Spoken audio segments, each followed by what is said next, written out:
Welcome to Phoenicia, purple shores, the civilization that sailed the ancient world.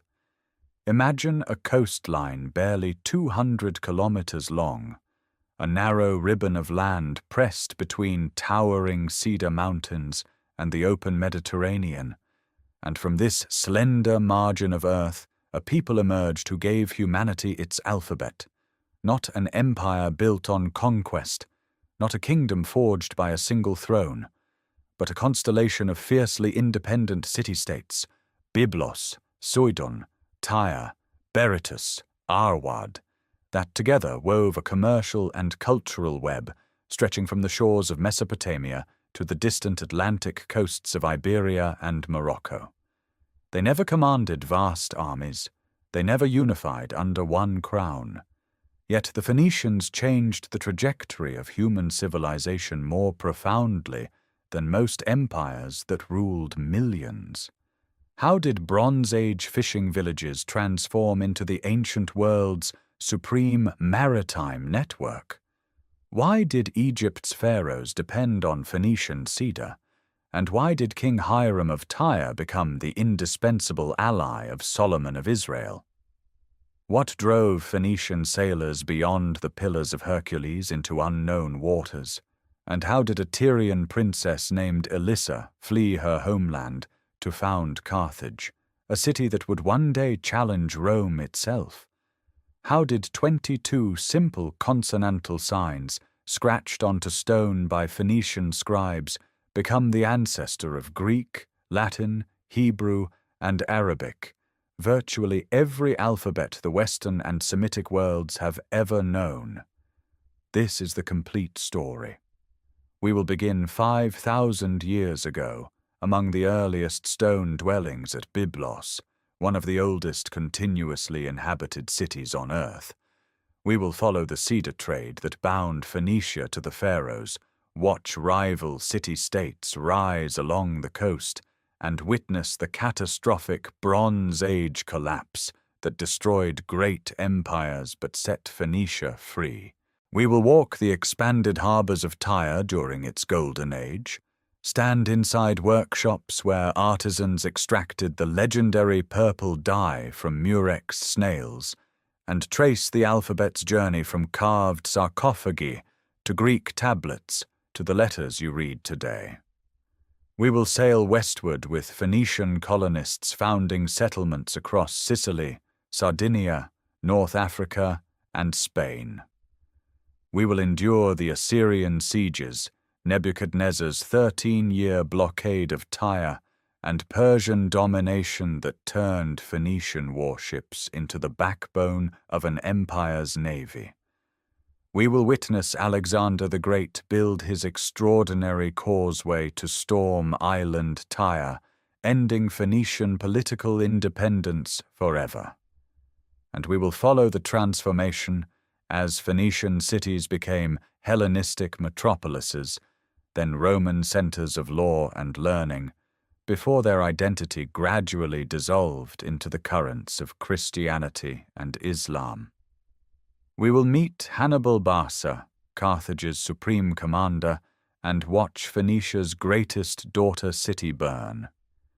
And we will arrive in the modern world, where Lebanon still claims this ancient heritage, and where DNA studies trace Phoenician ancestry across the entire Mediterranean. This story matters because it proves that power does not require territory, that a people without a great army can reshape the world through commerce, communication, and courage on the open sea. Every time you write a single letter, you are using a system the Phoenicians perfected 3,000 years ago. If you enjoy complete journeys through the rise and transformation of civilizations that changed the world, please subscribe so you never miss our next exploration. Each week we bring you the full story of a world that shaped history.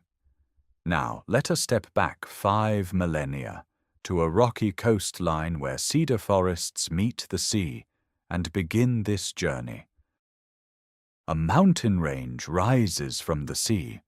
Its peaks, capped in snow through the long winter months, climb to nearly 3,000 meters above the Mediterranean. Between these limestone summits and the water's edge lies one of the narrowest habitable strips on Earth, rarely more than a few kilometers wide, often less. This is the Levantine coast, the eastern shore of the ancient world's great inland sea, and it is here, pressed between rock and tide, that a civilization will one day emerge to reshape human history. But that civilization lies far in the future. In the 4th millennium before the Common Era, no one speaks the name Phoenicia. No alphabet exists. No purple dye stains the hands of workers. There are only small communities of Canaanite-speaking people clustered along this improbable coastline, learning to read the currents and the seasons. The camera drifts inland from the water. Terraced hillsides catch the late afternoon light, planted with emmer wheat and barley in narrow plots carved from stony soil. Higher up, the cedar forests begin, vast, dark, fragrant stands of timber that blanket the mountain slopes in every direction. These trees, some already ancient, will become the most coveted building material in the known world. But for now they simply define the boundary between the settled coast and the wild interior. At a promontory jutting into the sea, a settlement clings to the rock. This is Gubla, the place the Greeks will later call Byblos. Archaeological layers here reach back to roughly 5,000 years before the Common Era, making it among the oldest continuously inhabited places on the planet. By 3500 before the Common Era, Gubla is no longer a mere fishing camp. Stone dwellings with plastered floors stand in tight clusters. Burial jars containing the bones of the dead rest beneath house foundations, the living sleeping above their ancestors. Pottery, handmade, burnished, sometimes painted with simple geometric patterns, fills storage rooms alongside flint blades and ground stone tools. The geography itself is the first author of this story. The Lebanon mountains block easy access to the interior plains of Syria and Mesopotamia. Arable land is scarce. Fresh water flows in short, seasonal streams that rush down steep valleys to the coast. Every resource is limited except one, the sea. It is inexhaustible, open, and connected to everywhere. Small boats, their hulls stitched from planks and sealed with pitch, venture out from rocky coves. Fishermen work the shallow waters, but already some craft travel farther, south toward the Nile Delta, north toward the Syrian coast. Obsidian from Anatolia appears in Gubla's archaeological record, evidence of exchange networks stretching hundreds of kilometers. Copper tools begin to replace stone ones as the Chalcolithic period advances, and the raw metal arrives from Cyprus, visible on clear days as a shadow on the western horizon. The Canaanite world of which Gubla is a part shares a common linguistic family, a pantheon of gods rooted in storm, fertility, and the sea, and a set of agricultural practices adapted to the Mediterranean climate. Yet each settlement along this coast develops its own character, shaped by its particular harbor, its particular valley, its particular relationship with the water. Farther south, other communities take root at sites that will become Berytus and Sidon. To the north, Arwad occupies a small island offshore, a natural fortress. None of these places yet dominates the others. There is no king of this coast, no unified state, no imperial ambition. There is only the slow accumulation of knowledge, how to build a vessel that survives open water, how to navigate by stars, how to trade surplus grain and timber for copper and obsidian. The mountains push these people towards the sea, and the sea in return begins to teach them everything. The sun descends behind the Mediterranean, casting the water in bronze and copper light. The cedar forests darken on the slopes above Byblos. Smoke rises from cooking fires in the stone houses along the shore. Somewhere in this settlement, a potter shapes wet clay with practiced hands, pressing into it a pattern that will survive 5,000 years beneath the earth, waiting to be read like a first silent letter in an alphabet not yet imagined. Dawn light strikes the mountains above Byblos, and the forest canopy glows amber and green. Axes ring against heartwood. Teams of men work in coordinated rhythm, felling cedars whose trunks rise 30 meters before the first branch. The trees crash through the understory, shaking loose clouds of resin-scented dust. Below, on the narrow coastal plain, other crews strip bark and shape the massive logs, rolling them downhill on wooden sledges toward the harbor, where flat-bottomed transport vessels wait in the shallows. By the early 3rd millennium before the Common Era, this timber has become the most valuable commodity in the eastern Mediterranean. Egypt, a civilization of mud brick and limestone, possesses almost no construction-grade wood. Its shipbuilders, temple architects, and coffin makers depend entirely on imported cedar from the mountains of Lebanon. And the settlement that controls the most efficient route from forest to sea is Byblos, the city the Greeks will later call Byblos. The Palermo stone, one of Egypt's oldest royal annals, records that Pharaoh Sneferu, builder of the first true pyramids around 2600 before the Common Era, dispatched a fleet of 40 ships to the Lebanese coast and returned with holds full of cedar. This was not a raid. It was a transaction, negotiated with local rulers who understood precisely what their forests were worth. Cedar flowed south to the Nile Delta. In return, Egyptian gold, linen, papyrus rolls, alabaster vessels, and prestige goods flowed north to Byblos. The harbor itself expands across these centuries. Stone quays extend into deeper water. Warehouses rise along the waterfront, their floors stained with pitch and oil. The settlement grows dense and prosperous, its architecture increasingly sophisticated. And at its heart, on a promontory overlooking the sea, stands the temple of Balat Gebal, the Lady of Byblos, a goddess whose worship stretches back into the Neolithic, but who now receives offerings that arrive in Egyptian vessels. Pharaohs send inscribed stone jars, golden jewelry, and carved figurines to her sanctuary. These are not gifts to a foreign deity. They are diplomatic investments, cementing an alliance that guarantees the cedar supply. Royal tombs excavated beneath Byblos reveal the depth of this entanglement. Sarcophagi contain Egyptian-crafted obsidian jars alongside local Canaanite pottery. Gold pectorals bear hieroglyphic inscriptions naming Egyptian kings.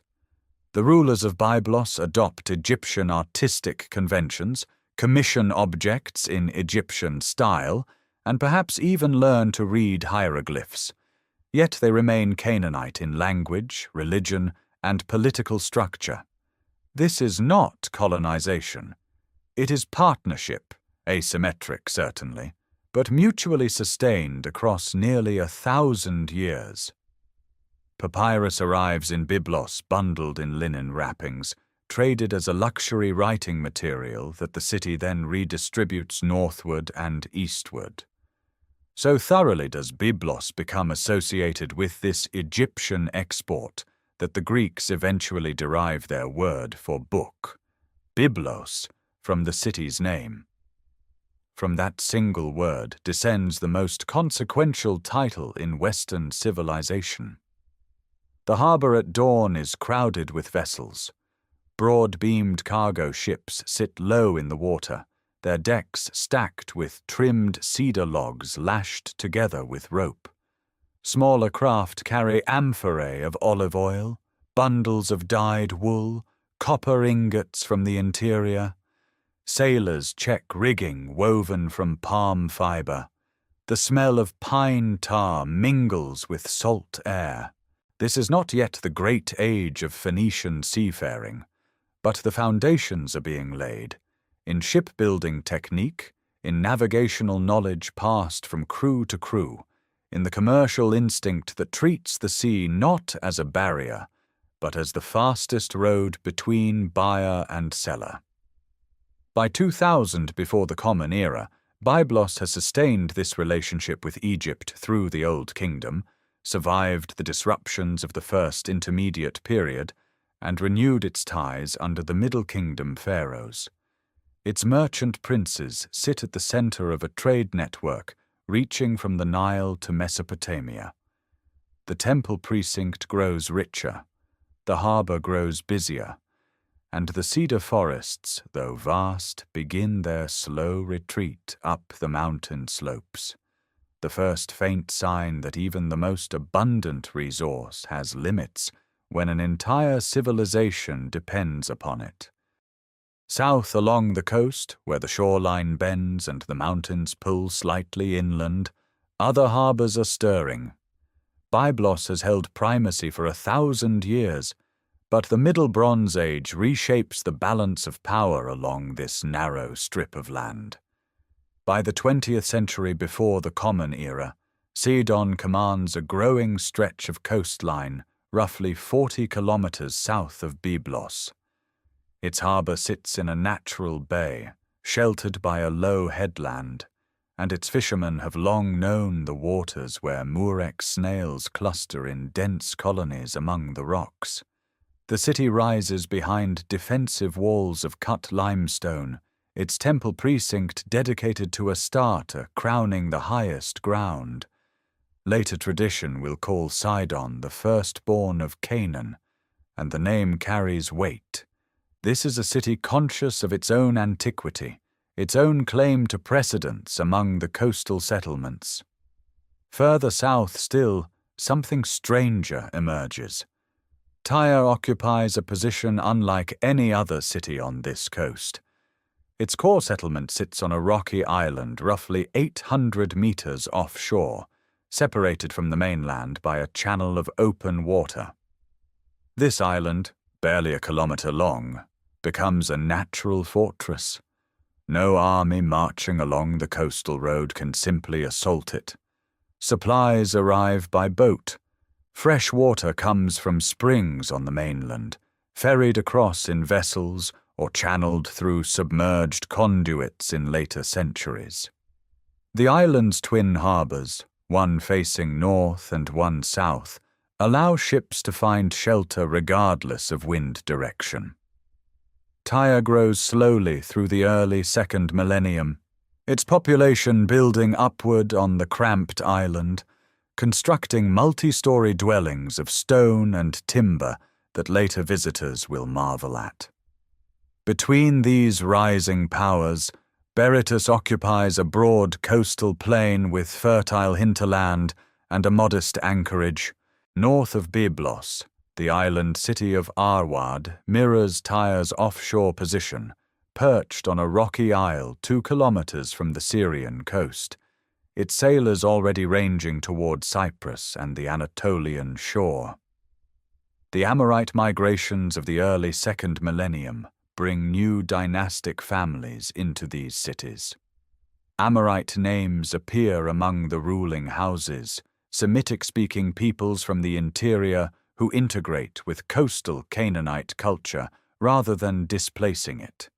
They bring connections to inland trade routes reaching toward Mari and Babylon, and the coastal cities benefit from this expanded commercial geography. Bronze weaponry grows more sophisticated. Jewelry workshops produce gold and silver pieces blending Egyptian, Mesopotamian, and local Canaanite motifs, evidence of artisans absorbing influences from every direction. Each city develops its own patron deity, its own priestly hierarchy, its own dynastic pride. Byblos holds to Balat Gabal, the Lady of Byblos. Sidon elevates Astarte and later Eshmun. Tyre consecrates itself to Melkart, the king of the city, whose temple on the island becomes the spiritual heart of Tyrian identity. These are not merely religious distinctions, they are political declarations, each city answering to its own divine patron, owing nothing to its neighbors. The Hyksos period, roughly 1750 to 1550 before the Common Era, disrupts Egyptian control over the Levant. With Egypt's attention turned inward, Phoenician cities trade more freely with Cyprus, Crete, and the Aegean. Cypriot copper flows through Sidonian and Tyrian harbors. Minoan pottery appears in coastal tombs. The merchant quarters of these cities grow denser, their warehouses fuller. By 1550, when Egypt's new kingdom pharaohs begin reasserting control over the Levantine coast, they find not one dominant city but several, each with its own walls, its own fleet, its own king, its own god. The coastline that once meant Byblos alone now speaks with multiple voices. Rivalry between these cities will prove as enduring as their shared language and seamanship, a pattern of fierce independence that no outside empire will ever fully overcome. Egypt's new kingdom pharaohs return to the Levantine coast with armies, administrators, and ambition. Thutmose III, after his victory at Megiddo around 1457 before the Common Era, marches north through the coastal plain, and one by one the Phoenician cities submit. Byblos, Sidon, Tyre, Berytus, Arwad, each receives an Egyptian commissioner, each agrees to furnish tribute in cedar, copper, textiles, and grain. Garrison posts rise on the outskirts of harbour towns, their mud brick walls and Egyptian-style granaries unmistakable against the local limestone. Phoenician kings retain their thrones, but their authority now flows from the pharaoh's seal. The system works through obligation and reward. Egyptian gold, Nubian ivory, and linen flow northward to loyal vassals. In return, Phoenician harbors become staging points for Egyptian campaigns deeper into Syria, where the Mitanni kingdom and later the Hittite Empire contest control of the interior. Phoenician ships carry Egyptian troops along the coast. Phoenician timber builds Egyptian temple doors 1,000 kilometers to the south. The relationship is unequal, but it is profitable, and the ports thrive. At Ugarit, a city on the northern edge of this coastal world, scribes develop something remarkable. Working in a cosmopolitan court where Hurrian, Akkadian, Egyptian, and local Canaanite languages intermingle, they create a cuneiform alphabet of 30 signs, a radical simplification of the hundreds of symbols used in Mesopotamian writing. Clay tablets baked in Ugarit's kilns preserve myths, diplomatic correspondence, trade inventories, and ritual texts. This scribal innovation, born from the same Canaanite linguistic tradition shared by Byblos and Sidon, foreshadows the even simpler alphabet that Phoenician cities will later perfect. But the great power system that sustains this prosperity also constrains it.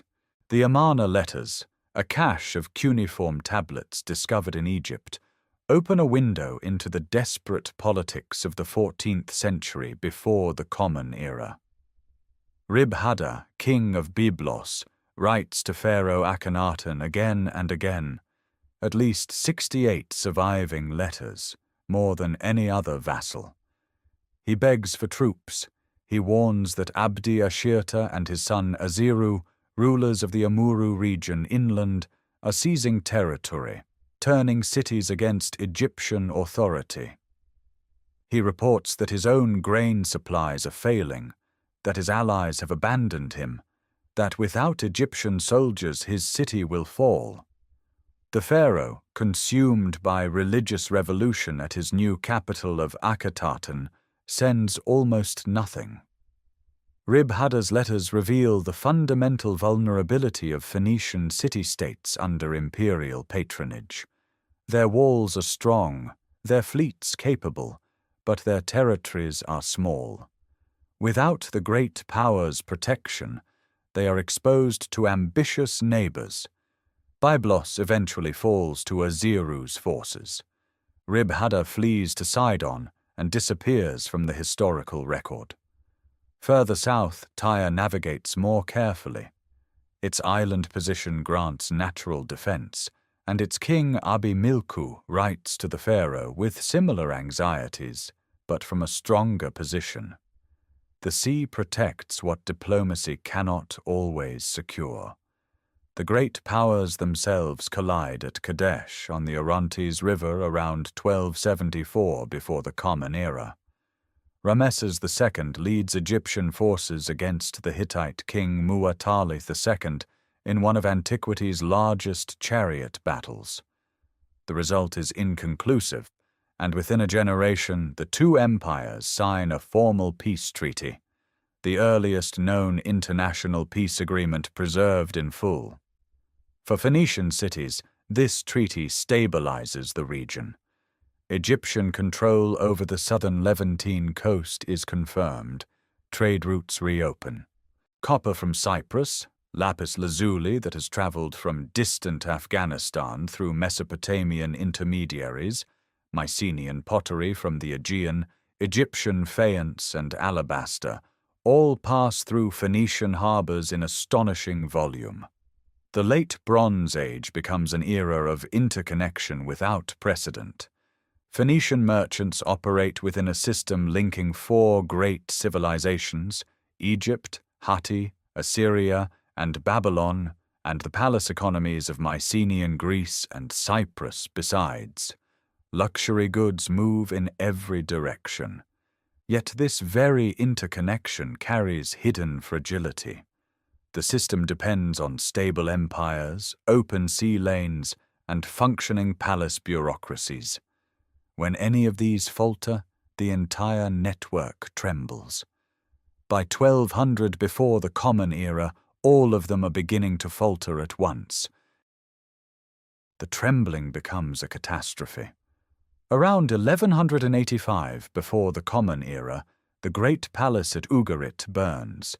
Its mud brick walls collapse inward, burying thousands of cuneiform tablets beneath ash and rubble.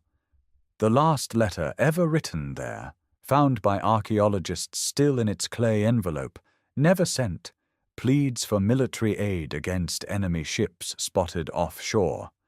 No aid comes.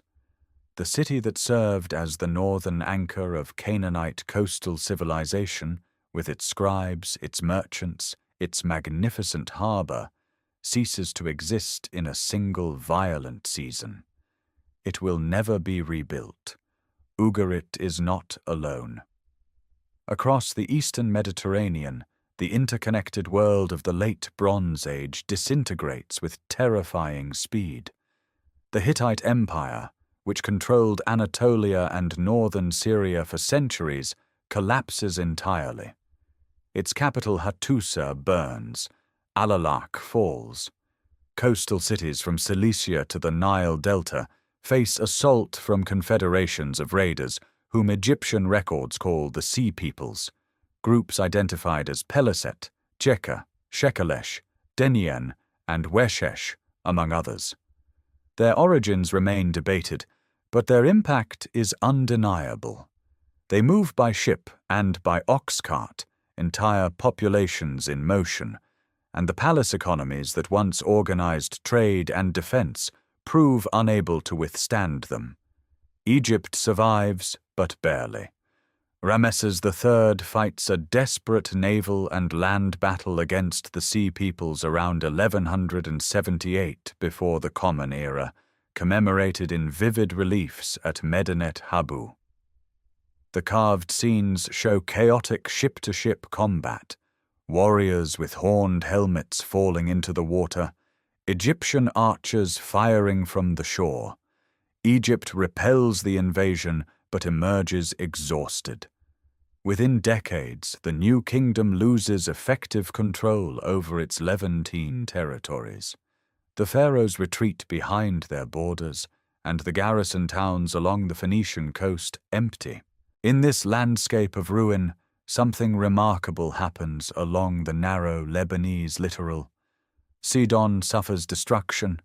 Classical tradition records that its population flees south to Tyre, swelling that island city's numbers and ambition.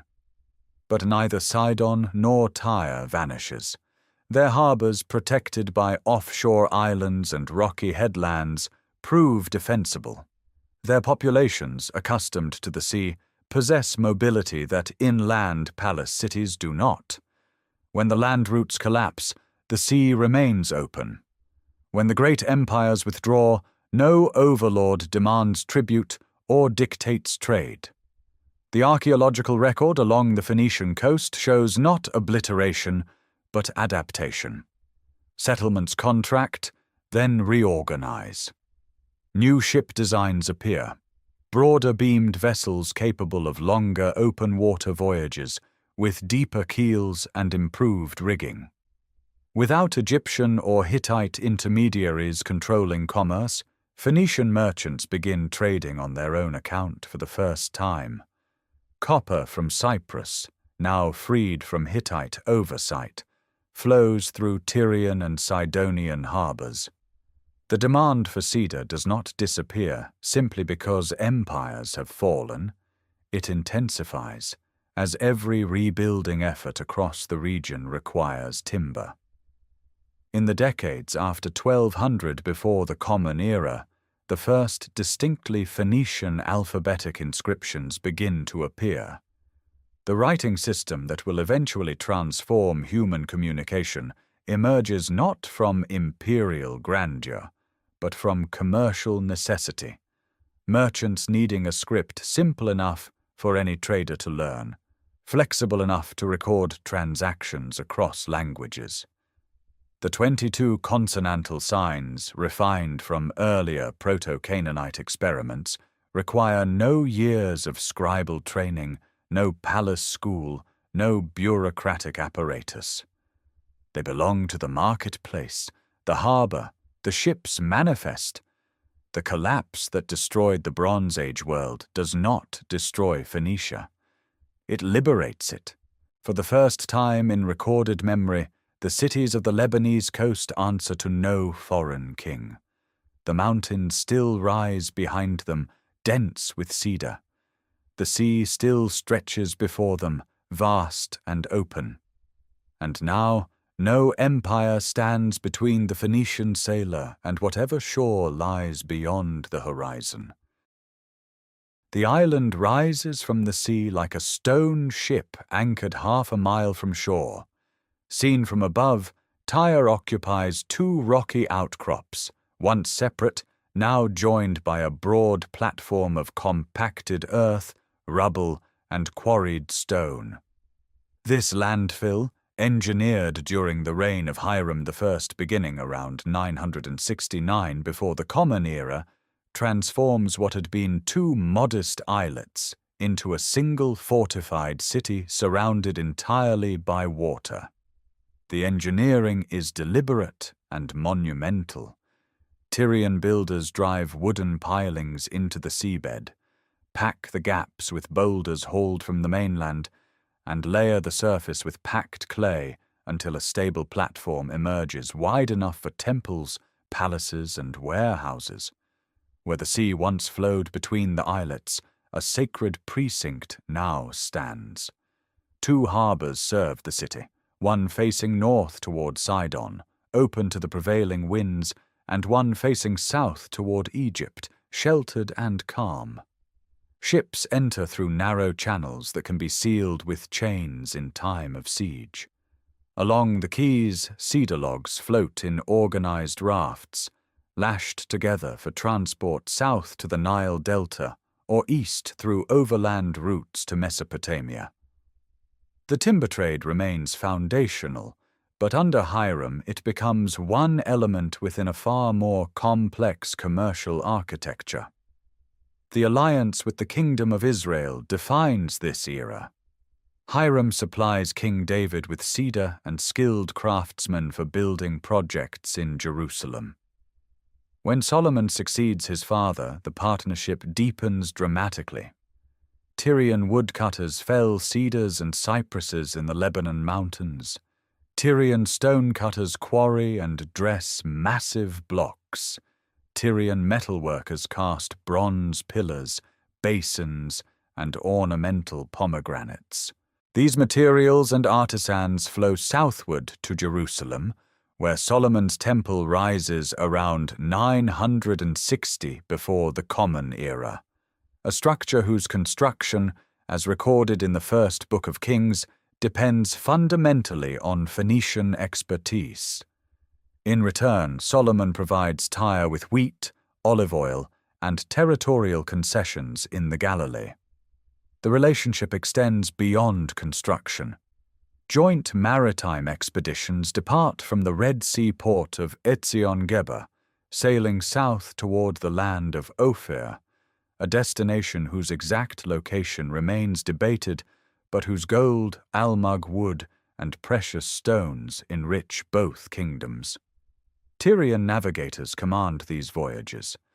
Israelite territory provides the overland corridor to reach the southern sea. The partnership is symbiotic, each kingdom possessing what the other lacks. Within Tyre itself, Hiram rebuilds the Temple of Melkart, the city's patron deity, a god of kingship, the sea, and colonial enterprise whom the Greeks will later identify with Heracles. The temple contains two great pillars, one of gold and one of emerald, that glow at night according to the account preserved by Herodotus from later centuries. Priests maintain an eternal flame. Annual festivals celebrate Melkart's death and resurrection, a ritual cycle tied to the rhythms of maritime seasons, the god who awakens when sailing resumes each spring. The city's population swells. Artisans crowd workshops along narrow streets. Bronze smiths hammer vessels destined for foreign courts.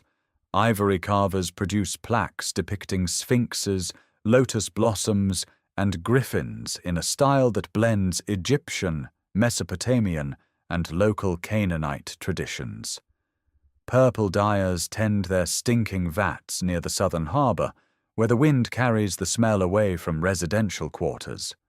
Merchants negotiate in a dozen languages. Tyre under Hiram becomes more than a prosperous port. It becomes the organizing center of a commercial network that stretches from the mountains of Lebanon to the copper mines of Cyprus, from the wheat fields of Israel to the gold sources of distant Ophir. No army enforces this reach. No imperial bureaucracy administers it. The power is mercantile, maritime, and built on relationships between a king who understands that wealth flows not from conquest, but from exchange. The Golden Age has begun, and its light radiates outward across every sea lane the Phoenician ships can reach. But the light radiating from Tyre carries something more transformative than cedar or gold. It carries marks scratched into clay, inked onto papyrus, chiseled into stone. 22 consonantal signs that will reshape how the human species thinks, records, and remembers. A limestone sarcophagus rests in the royal necropolis at Byblos, carved around 1000 before the Common Era for King Ahiram. Along its rim, letters march in a continuous line, angular, spare, elegant in their economy. Each sign represents a single sound. No wedge-shaped clusters requiring years of scribal training. No hundreds of hieroglyphic symbols demanding priestly expertise. Just 22 marks, learnable in days, capable of encoding any word in any Semitic language. The Ahiram inscription is among the earliest substantial texts in the fully standardized Phoenician alphabet, and its message is practical: a curse against anyone who disturbs the king's rest. But the medium matters infinitely more than the message. The roots reach back centuries. In the turquoise mines of Sinai, around 1800 before the Common Era, Canaanite workers adapted Egyptian hieroglyphs into a simplified set of signs. Proto-Sinaitic script, where each symbol represented the first sound of the object it depicted. An ox head became Aleph, the glottal stop. A house plan became Beth, the sound for the letter we know as B. Water ripples became Mem. Each pictograph shed its image and became pure sound.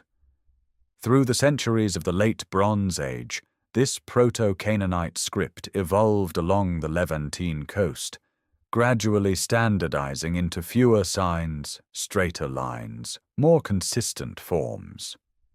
By the time Hiram's Tyre dominates Mediterranean commerce, the alphabet has crystallized. Close examination of trade goods from this period reveals its penetration into daily life. Phoenician merchants scratch ownership marks onto amphorae. Artisans inscribe dedications on bronze bowls destined for temples in Cyprus and Crete. Votive stelae at sanctuaries bear short prayers in clean alphabetic script. The system requires no scribal academy, no palace bureaucracy to maintain. A merchant's son can learn it between voyages. A dye worker can mark his jars. A sailor can record a cargo manifest. This accessibility is revolutionary. Cuneiform and hieroglyphics served palace and temple, systems controlled by literate elites. The Phoenician alphabet democratizes the written word. It travels wherever Phoenician ships travel, which by the 9th and 8th centuries before the Common Era means everywhere. Greek traders encounter these signs at commercial outposts across the eastern Mediterranean. On Crete, at the Euboean trading station of Almina on the Syrian coast, in the harbors of Cyprus. Around 800 before the Common Era, Greek communities adopt the Phoenician letter set wholesale. They preserve the Semitic names, Alpha from Aleph, Beta from Beth, Gamma from Gimel. But Greek, unlike Phoenician, cannot function without written vowels. So the Greeks repurpose consonantal signs they do not need. Aleph becomes alpha, a vowel. He becomes epsilon, and the first true alphabet, recording both consonants and vowels, is born.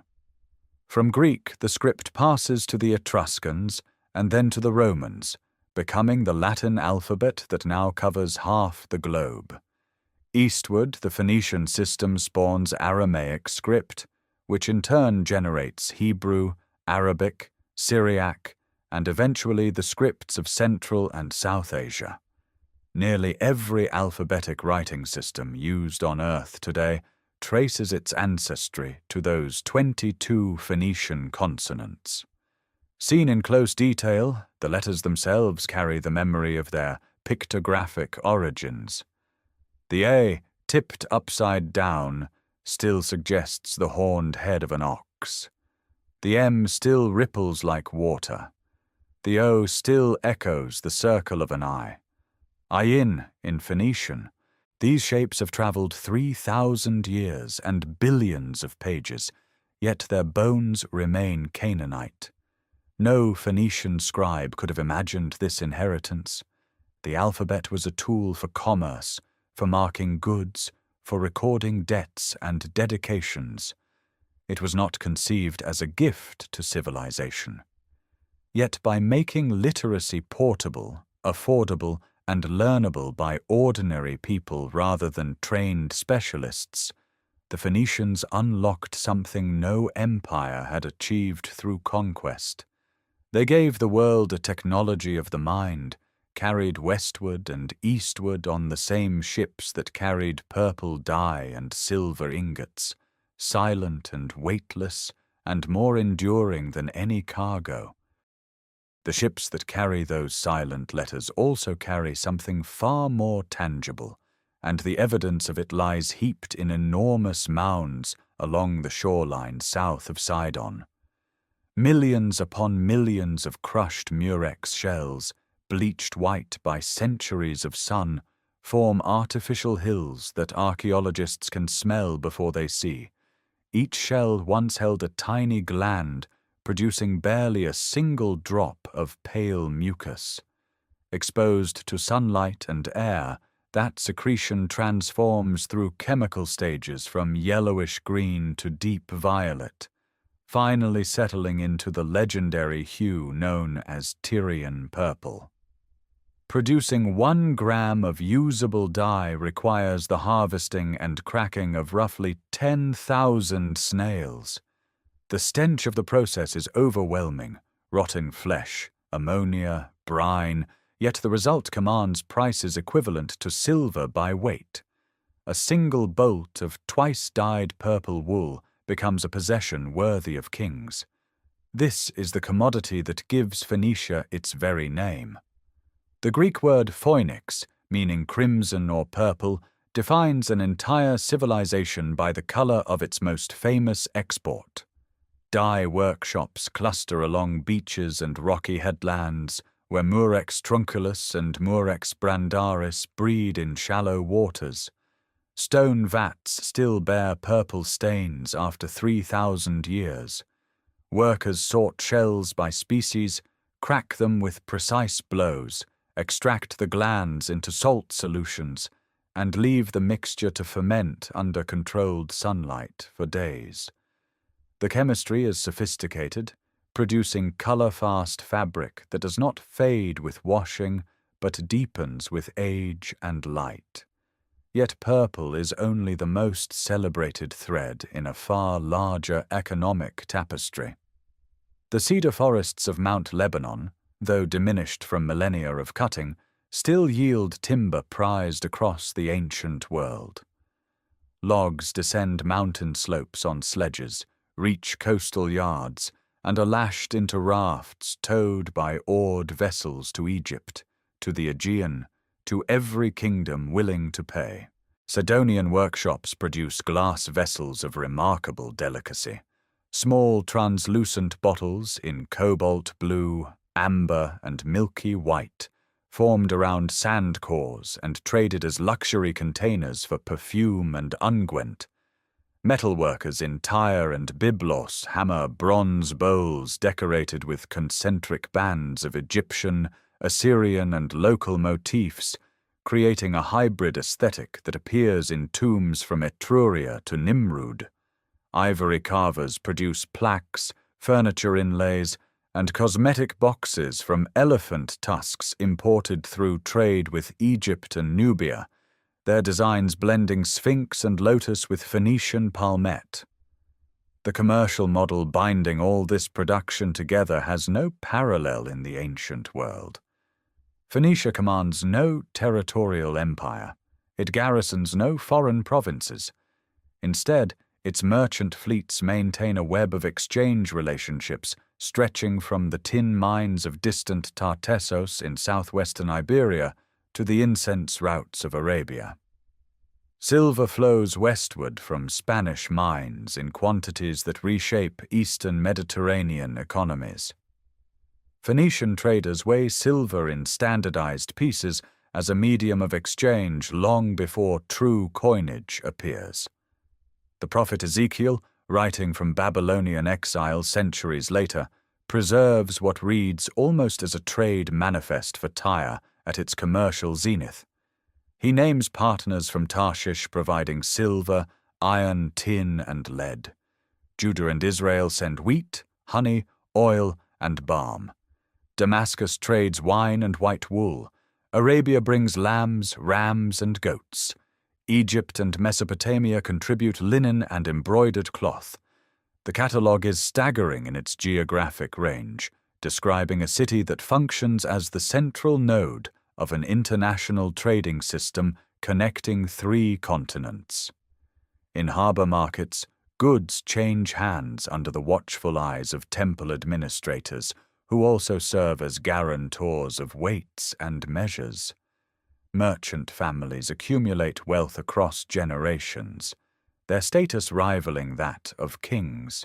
Sailors and dock workers load round-hulled cargo vessels called gaulos with amphorae of wine, oil, and dye, alongside bundles of cedar, crates of glassware, and sealed packets of worked ivory.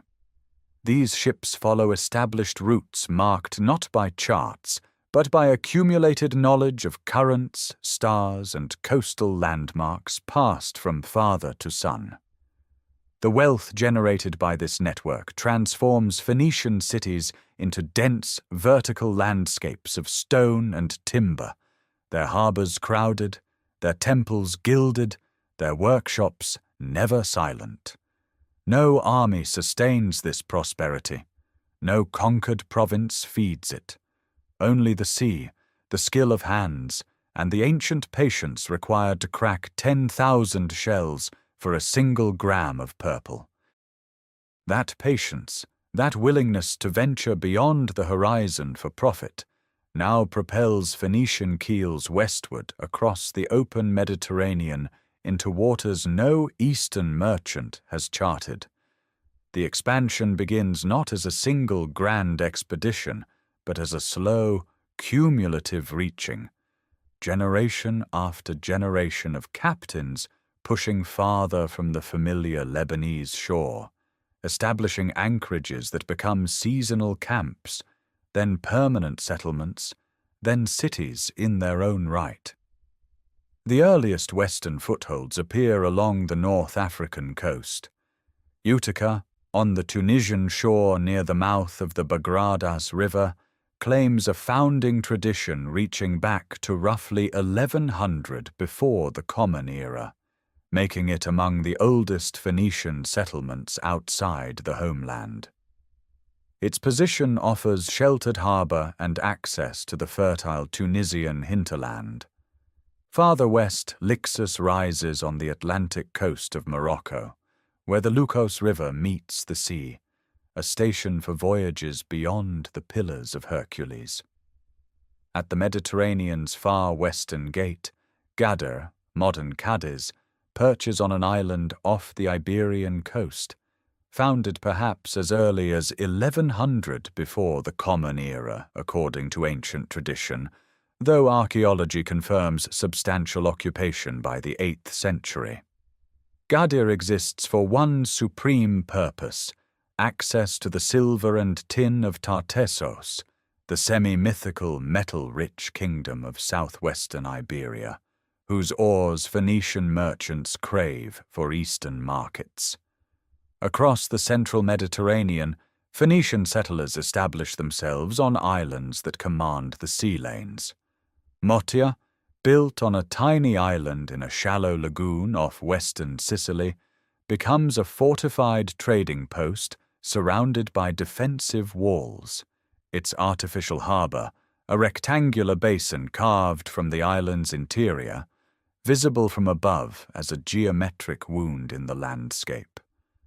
In Sardinia, Nora and Tharos anchor Phoenician presence along coasts rich in copper and lead. Each colony replicates the essential features of the mother cities: a protected harbor, a temple to the patron deity, workshops for metalworking and pottery, and warehouses for transshipment. But the greatest of all Western foundations belongs to Tyre alone. Around 814 before the Common Era, according to the tradition preserved by the Greek historian Timaeus, a Tyrian princess named Elissa flees her city after the murder of her husband by her own brother, the king. She sails west with a fleet of loyalists, and upon reaching the Gulf of Tunis, negotiates with local Libyan inhabitants for land. The famous legend tells that she was offered only as much territory as an ox hide could cover. Elissa cuts the hide into the thinnest possible strips, encircling an entire hilltop, the Byrsa, whose name may echo the Greek word for hide. Upon this hill Carthage rises. Its Phoenician name, Carthage, means simply the new city. Seen from the water, the site is magnificent. A broad peninsula juts into the Gulf, offering natural harbors on both sides. Over the coming centuries, Carthaginian engineers will excavate the Kothon, a circular artificial military harbor connected to a rectangular commercial basin, capable of sheltering over 200 warships in covered docks arranged around a central island admiralty. But in its earliest decades, Carthage is modest, a cluster of mud brick houses, a sacred precinct where the Tophet stands, its ground eventually dense with thousands of small urns containing cremated offerings. The motivations behind this vast colonial web are layered. Metal hunger drives the Western push. Tin from Britain funneled through Iberian middlemen, silver from Tartessian mines, copper from Sardinia. Competition with Greek colonists, who are simultaneously planting settlements across Sicily and southern Italy, sharpens the urgency. Political exile, as in Alyssa's case, provides individual catalysts, and simple commercial logic dictates that long-distance trade requires safe harbors spaced at intervals a sailing vessel can cover in a few days. By the mid-8th century before the Common Era, a Phoenician network stretches from the Lebanese coast to the Atlantic shores of Morocco and Iberia, with nodes scattered across North Africa, Sicily, Sardinia, and the Balearic Islands. Phoenician pottery, inscriptions in the familiar consonantal script, and dedications to Melkart, Tanit, and Baal Hammon appear at every site. No central authority governs this network. Each colony maintains ties to its mother city while developing its own local character. Yet together they form something unprecedented, a commercial civilization spanning the entire Mediterranean, held together not by legions, but by shared language, shared gods, and the ceaseless rhythm of ships moving between harbors under stars their ancestors first learned to read. Those ships moving between harbors under familiar stars carry more than cargo. They carry obligations to the gods who govern wind, wave, harvest, and death.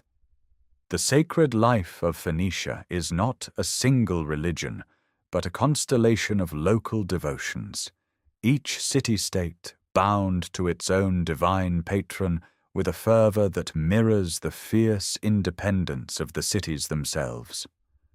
At Byblos, the oldest of the great sanctuaries, the goddess Balat Gebal, Lady of Byblos, presides from a temple whose foundations reach back into the 3rd millennium before the Common Era.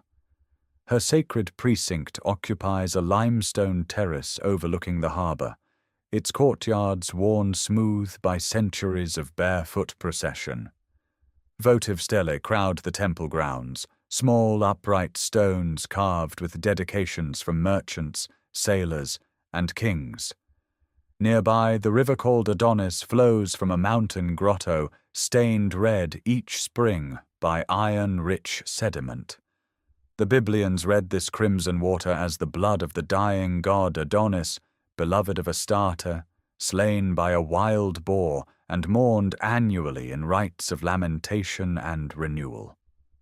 Lucian of Samosata, writing centuries later, describes women shaving their heads in grief, the city draped in sorrow before erupting into celebration when the god returns.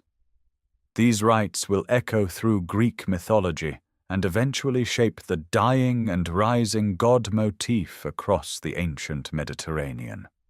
At Tyre, the supreme deity is Melkart, king of the city, whose great temple stands near the harbor. Each year, in a ceremony called the Egasis, priests enact the awakening of Melkart from death, burning an effigy on a great pyre before proclaiming his resurrection. Greek visitors recognize in Melkart their own Heracles, and the identification becomes so complete that Herodotus visits the temple and records its twin pillars of gold and emerald. Tyrian colonists carry Melkart wherever they sail. At Carthage, at Cadiz, at Lixus, his temples anchor new settlements to the sacred authority of the mother city. At Sidon, the healing god Eshmun commands devotion. His sanctuary rises on the Bostrenos River south of the city, a terraced complex of pools, chapels, and colonnaded courts where the sick come seeking divine cure. Excavations reveal marble thrones, bronze figurines of children offered in thanksgiving for healing, and inscriptions spanning centuries. The sacred pool at the temple's heart channels mountain water through carved channels into basins where ritual purification occurs. Astarte pervades the entire Phoenician world. Goddess of fertility, sexuality, and war, her terracotta figurines appear in homes, temples, and graves from Byblos to Carthage. She wears a horned crown or holds lotus flowers, her image pressed from molds by the thousands. Above the cities, on mountain peaks in the Lebanon range, open-air shrines mark high places where incense burns before rough stone pillars, the sacred beetle stones that represent divine presence without human form. The priestly hierarchies governing these sanctuaries wield enormous influence. Temple estates own agricultural land, workshops, and even ships. Priests manage offerings, interpret omens, oversee festivals tied to agricultural and maritime calendars. The spring awakening of Melkart coincides with the opening of the sailing season. The autumn morning of Adonis marks the closing of harvest. The most contested element of Phoenician sacred life lies in the Tophets, enclosed precincts found at Carthage, Mottia, and other western colonies. Thousands of small urns containing cremated remains of infants and young animals fill these grounds, accompanied by carved stelae bearing dedications to Tanit and Baal Hammon. Classical authors describe child sacrifice, the mulk offering, with horror. Modern archaeology remains divided. Some scholars interpret the remains as evidence of ritual sacrifice during times of crisis.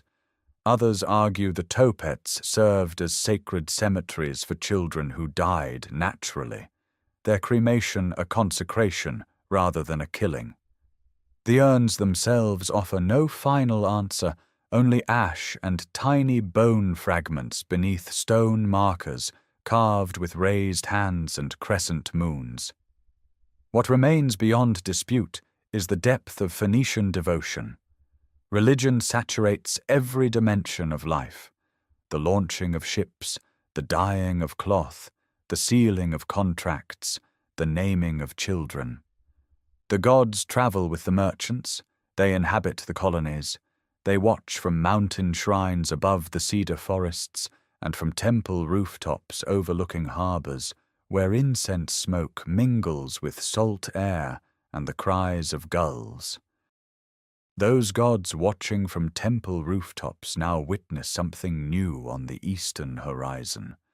Dust rises beyond the mountains, and with it comes the drumbeat of an empire that will test Phoenician independence as nothing before. Carved into alabaster panels in the palace at Nimrud, the scene is unmistakable. Porters carry cedar logs on their shoulders. Others balance ivory tusks, bolts of purple cloth, vessels of hammered gold. Behind them, Phoenician ships ride at anchor under foreign supervision. These reliefs, commissioned by Ashurnasirpal II around 870 before the Common Era, announce a new reality along the Levantine coast. The Neo-Assyrian Empire has arrived, and it is hungry. Ashurnasirpal marches his army to the Mediterranean shore, and the Phoenician cities, pragmatic as always, calculate the cost of resistance against the price of submission. Tyre, Sidon, Byblos, and Arwad send tribute rather than face siege engines. Cedar, precious metals, dyed textiles, and carved ivory flow eastward to furnish Assyrian palaces.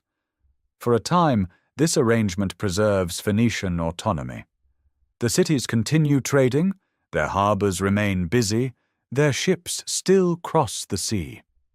But the shadow lengthens. Shalmaneser III tightens the grip. The black obelisk, a monument of dark limestone erected at Nimrud around 825 before the Common Era, depicts tribute bearers from across the conquered world. Phoenician offerings appear alongside those of Israel and other subjugated kingdoms. The obelisk stands as a public declaration that the Mediterranean coast belongs to Assyria's sphere of dominion. Yet Phoenician cities are not passive. Rebellion flickers whenever Assyrian attention turns elsewhere. Tiglath-Pileser III, ascending the throne around 745 before the Common Era, reorganizes the empire with ruthless administrative efficiency. He converts some Phoenician territories into directly governed provinces, stripping local kings of authority. Coastal cities that once negotiated tribute as semi-independent partners now face Assyrian governors, garrisons, and deportation policies. Tyre resists. Under King Luli, the island fortress refuses full submission, trusting its sea walls and naval superiority. Shalmaneser V lays siege around 727 before the Common Era. The blockade stretches across 5 grueling years. Assyrian forces control the mainland, cutting off fresh water sources, but they possess no fleet capable of storming the island. Tyre endures, supplied by sea, its walls unbreached. The siege ends without conquest, though Tyre's mainland territories are stripped away. The island survives diminished but defiant. Sennacherib, ascending around 705 before the Common Era, faces renewed Phoenician resistance. Luli of Tyre flees by sea to Cyprus rather than submit, dying in exile. Sennacherib installs a compliant vassal and presses Phoenician shipwrights into service, forcing them to build warships for Assyrian campaigns against Babylon. Phoenician maritime expertise, once the instrument of commercial freedom, now serves imperial war. The most devastating blow falls on Sidon. In 677 before the Common Era, King Abdimilkuti of Sidon rebels against Esarhaddon. The Assyrian response is total. Esarhaddon besieges and destroys the city, beheads its king, deports its population, and rebuilds the site as an Assyrian colony renamed Kar Esarhaddon. The message reverberates along the entire coast. Byblos, Arwad, and the remaining cities submit immediately, sending tribute and labor for Esarhaddon's construction projects. Through these generations of subjugation, something remarkable persists. Phoenician merchants continue sailing.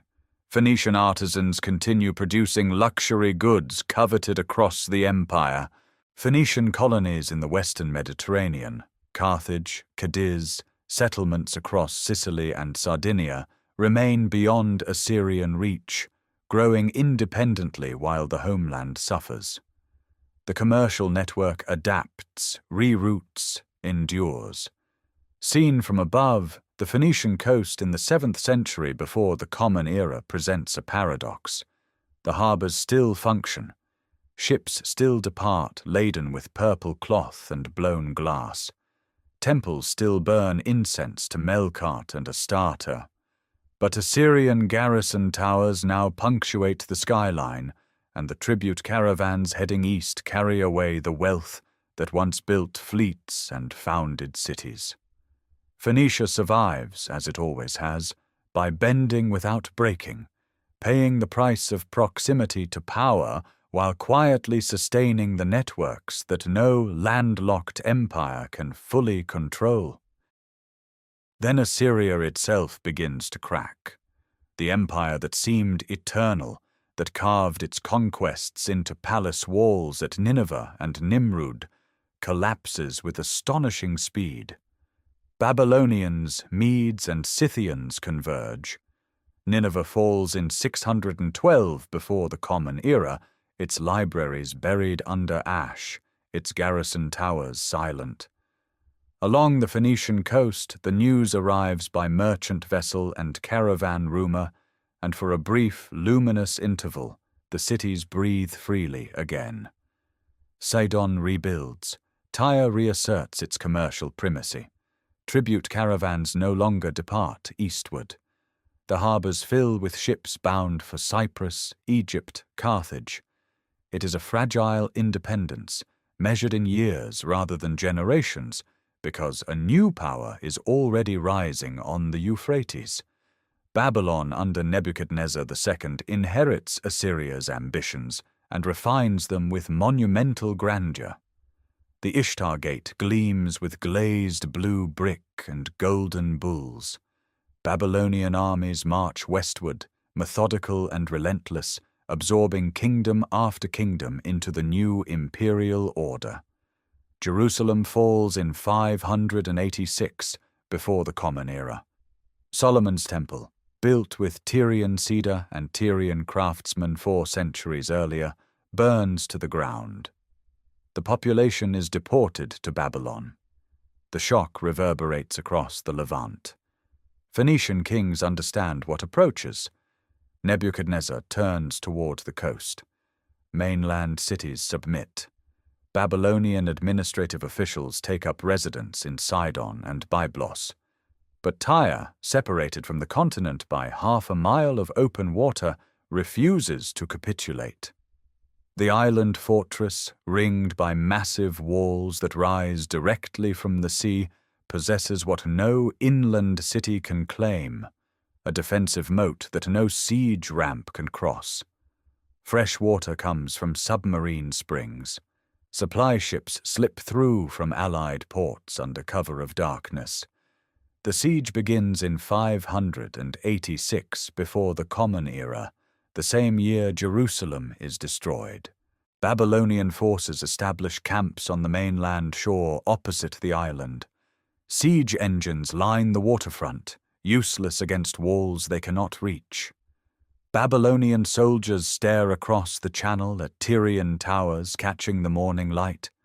The prophet Ezekiel, writing from Babylonian exile, delivers oracles against Tyre of extraordinary poetic fury, describing the city's wealth in precise mercantile detail: ships of juniper, oars of oak, sails of Egyptian linen, awnings of blue and purple, before prophesying its total destruction. But the destruction Ezekiel envisions does not come. Year follows year. Babylonian troops rotate through the mainland encampment. Supply lines stretch thin. Tyre's navy, though diminished, maintains enough maritime access to prevent starvation. The island's cisterns hold rainwater. Fishing boats venture out at night. The siege becomes a war of patience between a continental empire that cannot cross water and a maritime city that cannot break free of encirclement. 13 years pass. 13 years of blockade, negotiation, failed assaults, and grinding economic pressure. It is the longest siege recorded in the ancient world. By 573 before the Common Era, both sides are exhausted. The settlement that finally emerges is not conquest, but compromise. Tyre accepts Babylonian suzerainty, likely replacing its king with a Babylonian-approved ruler and paying tribute. The walls remain standing. The temples of Melkart and Astarte continue to receive offerings. But Tyre's political independence is finished. Seen from the sea, the island city still rises magnificently from the water, its harbors still sheltering merchant vessels, its purple dye workshops still producing the costliest pigment in the ancient world. Yet the commercial network has contracted.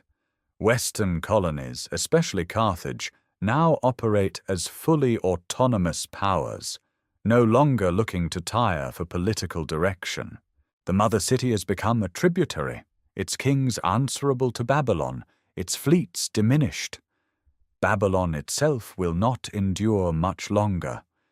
In 539 before the Common Era, Cyrus of Persia enters Babylon without a battle, and the entire Near East passes into Achaemenid hands. For Phoenicia, one master replaces another. But this new arrangement will prove different.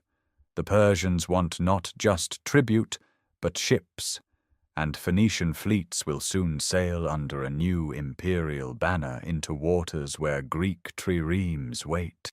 The arrangement proves remarkably generous. Cyrus and his successors organize the Phoenician coast into a satrapy, yet within that administrative framework, the city-states retain their kings, their temples, their minting rights, and their commercial networks. Persian gold flows into Phoenician harbors. In return, the Achaemenid throne receives something no amount of cavalry can provide: a navy. The camera drifts across the harbor at Sidon, where long sheds shelter warships in various stages of construction. Skilled shipwrights shape cedar keels and ribs, fitting planks edge to edge with mortise and tenon joints sealed with pitch. These are triremes, sleek vessels with 3 banks of oars and bronze rams at the waterline, designed not for cargo, but for war. Sidon builds them by the dozen. Tyre and Arwad contribute their own squadrons. Together, the Phoenician contingent forms the backbone of the largest fleet the ancient world has yet assembled. Sidon rises to preeminence under this partnership. Its kings grow wealthy as favored intermediaries between Persian power and Mediterranean commerce.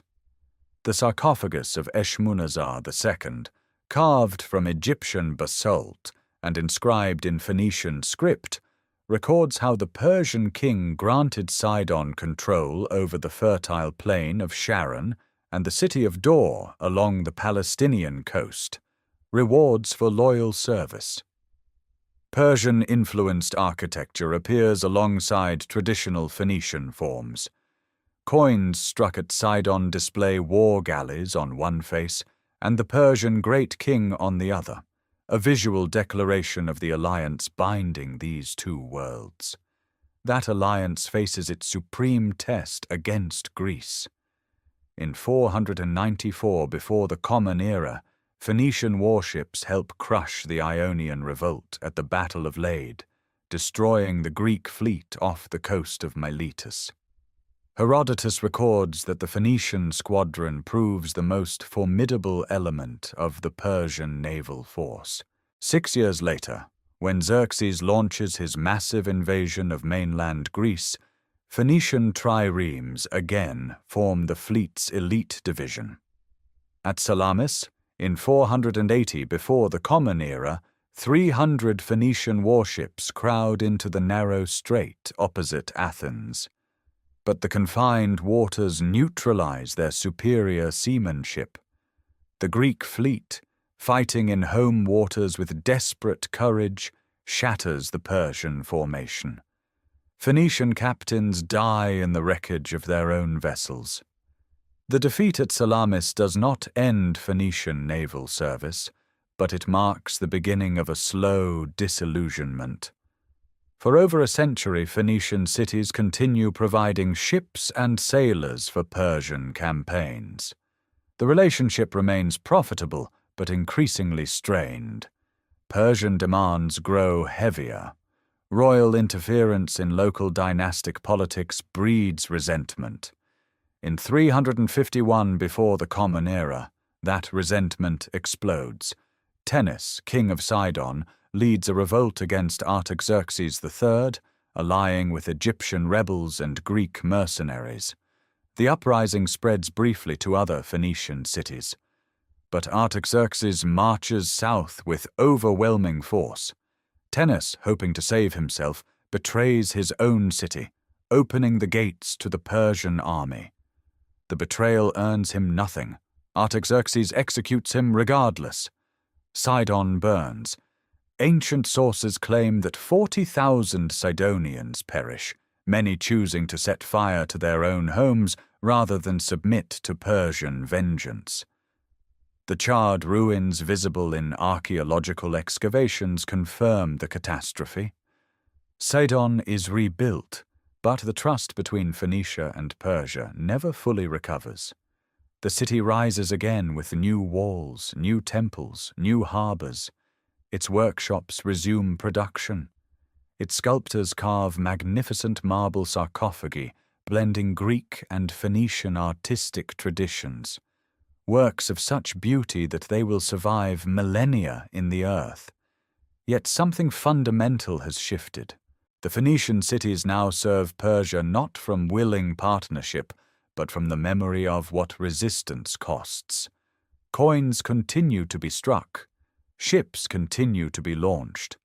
Purple dye continues to stain the stone vats along the shore.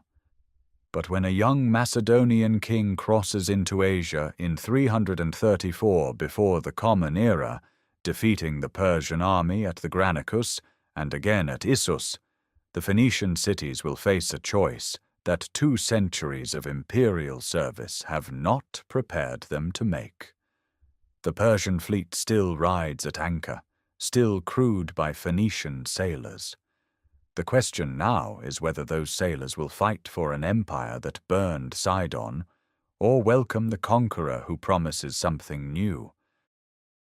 The answer comes swiftly, and it splits the coast in 2.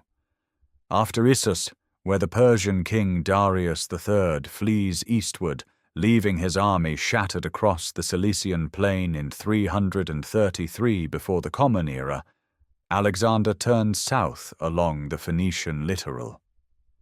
The cities read the moment with the commercial instinct bred into their harbors across millennia. Byblos opens its gates without resistance.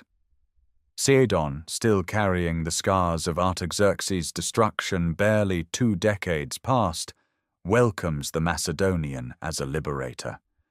Its citizens help enthrone a new king loyal to Alexander. One by one, the northern ports submit, their Phoenician-crewed warships defecting from the Persian fleet to the conqueror's cause. Then the road reaches Tyre. The island city sits half a mile offshore, ringed by walls that rise in places to 150 feet above the waterline. Fresh water flows from springs beneath the seabed. 2 harbors, one facing north toward Sidon and one south toward Egypt, allow supply ships to enter regardless of wind direction. Tyre has endured 13 years of Babylonian siege without falling. Its rulers calculate that Alexander, commanding no significant fleet, cannot breach an island fortress surrounded by deep water. Alexander requests permission to sacrifice at the temple of Melkart on the island, whom he identifies with his ancestor Heracles. The Tyrians offer a compromise. He may worship at the old mainland temple instead. Alexander understands the refusal for what it is. Tyre will not submit. In January of 332 before the Common Era, the siege begins. Alexander orders the demolition of old mainland Tyre, the abandoned coastal settlement, and commands his engineers to use its rubble, timber, and stone to construct a causeway across the channel. Thousands of laborers drive wooden pilings into the seabed, filling the gaps with debris, compacting earth and rock into a road that stretches toward the island like an accusing finger. The Tyrians respond with devastating ingenuity. Warships sweep along the causeway's flanks, raining arrows on exposed workers. Divers cut the pilings underwater. Most spectacularly, The defenders load an old horse transport with dried brush, pitch, sulphur, and cauldrons of oil, set it ablaze, and drive it into the causeway's siege towers. The fireship destroys weeks of construction in a single afternoon. Alexander widens the mole, orders new towers built, and crucially secures what the siege has lacked from the beginning: a fleet. Defecting Phoenician squadrons from Sidon, Byblos, and Arwad, joined by ships from Cyprus, give him roughly 200 warships. The naval balance shifts irreversibly. Tyrian vessels are bottled inside their harbors. Battering rams mounted on ships pound the southern wall. For 7 months the island endures. Tyrian engineers drop boulders into the shallows to prevent ships from approaching. They heat sand in bronze shields and pour it onto attackers scaling the walls, the grains slipping beneath armor and burning flesh. They stretch cables across the harbor mouths. Every innovation meets a Macedonian counter-innovation, every defense a new assault. In July, the southern wall finally cracks. Macedonian infantry storm through the breach while simultaneous naval assaults force both harbors. The fighting inside the city is merciless. According to Arrian and Diodorus, approximately 8,000 Tyrians die in the battle and its immediate aftermath. 30,000 survivors, mostly women, children, and the elderly, are sold into slavery. Alexander finally enters the Temple of Melkart and performs his sacrifice, dedicating the siege engine that first breached the wall. The causeway remains. Sediment accumulates around it across the centuries, widening the connection until the island becomes a peninsula, which it remains to this day. The geography of Tyre is permanently altered, its defining characteristic as an offshore fortress erased by Macedonian engineering and Mediterranean sand. With Tyre's fall, independent Phoenician political power effectively ends. No city along this coast will again negotiate with empires as a sovereign equal. The age of Hiram, of Ithobal, of kings who treated with pharaohs and Assyrian monarchs from positions of commercial leverage, closes on a July afternoon amid smoke and the sound of chains. What follows will be something different entirely. Phoenician cities reimagined in marble and Greek, their temples rededicated, their alphabets slowly yielding to new scripts, their identities dissolving into the vast Hellenistic world that Alexander's conquests are only beginning to create. Alexander dies in Babylon in 323 before the Common Era, and the empire he built in a decade shatters within a generation. His generals carve the conquered world into rival kingdoms, and the Phoenician coast becomes a prize fought over by 2 of the most powerful successor states. Ptolemy, ruling from Alexandria, seizes the Levant first. Phoenician cities pass under Egyptian control once more, though this Egypt speaks Greek, thinks Greek, and builds in marble rather than granite. The transformation begins quietly. A Greek inscription appears beside a Phoenician one on a temple wall at Sidon. A gymnasium rises near the ancient harbor, its colonnaded courtyard echoing with a language these streets have never spoken. Phoenician merchants, pragmatic as their ancestors, recognize the new currency of power. Greek becomes the language of administration, of diplomacy, of ambition. Young men from wealthy Tyrian and Sidonian families adopt Greek names alongside their Semitic ones. Coins minted at Tyre begin showing the owl of Athena, where Melkart's face once appeared. Yet beneath this Hellenistic veneer, older rhythms persist. The temple of Eshmun near Sidon receives magnificent new additions in Greek architectural style, Ionic columns, sculpted friezes depicting children healed by the god, But the deity worshipped within remains Eshmun, not Asclepius, though Greek visitors increasingly conflate the two. At Byblos, priests maintain ancient rites for Adonis, while Greek scholars arrive to study what they consider the oldest religious traditions in the world. Phoenician is still spoken in markets, still carved on votive stelae, still whispered in prayers. For over a century, Ptolemaic rule brings stability and prosperity.